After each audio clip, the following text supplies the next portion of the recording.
Hello అందరికీ! ఇక్కడ మీరు చూస్తున్న ఈ కేక్ వచ్చేసి 1½ కేజీ వెయిట్‌లో మనం చేసిన కేక్ అండి.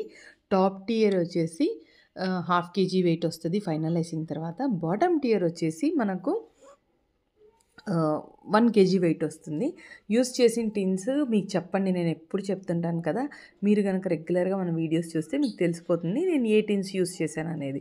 ఫ్లేవర్ అది చెప్తున్నాను కదా! పైన butterscotch flavour, bottom tier వచ్చేసి మన బ్లాక్ ఫారెస్ట్ ఫ్లేవరు. ఇది వచ్చేసి పాపెట్ రోల్ థీమ్‌లో చేసిన కేక్. జస్ట్ ఈరోజు నేను ఫైనలైజింగ్ ఎలా చేశానని చూపిస్తున్నాను. పైపింగ్ బ్యాగ్‌తో క్రీమ్ అప్లై చేసుకోవాలి, జెల్ కలర్ ఎలా మిక్స్ చేయాలి, అవన్నీ ఈ వీడియోలో మీరు చూస్తే కనిపిస్తుంది. మనం ఎప్పుడైనా సరే పైపింగ్ బ్యాగ్‌తో అప్లై చేయాలి. అప్పుడే మనకి ఈవెన్‌గా అప్లై అవుతుంది. ఇంకొక టిప్ చెప్పనా మీకు, తక్కువ క్రీమ్ ఎలా అప్లై చేయాలి అని. పైపింగ్ బ్యాగ్‌కి మనం పెట్టే హోల్ కొద్దిగా చిన్నగా ఉందనుకోండి, తక్కువ క్రీమ్ బయటికి వస్తది. సో, తక్కువ క్రీమ్‌తోనే మనం ఫినిషింగ్ చేయొచ్చనమాట. ఇది నేను చెప్పాలనుకున్న టిప్.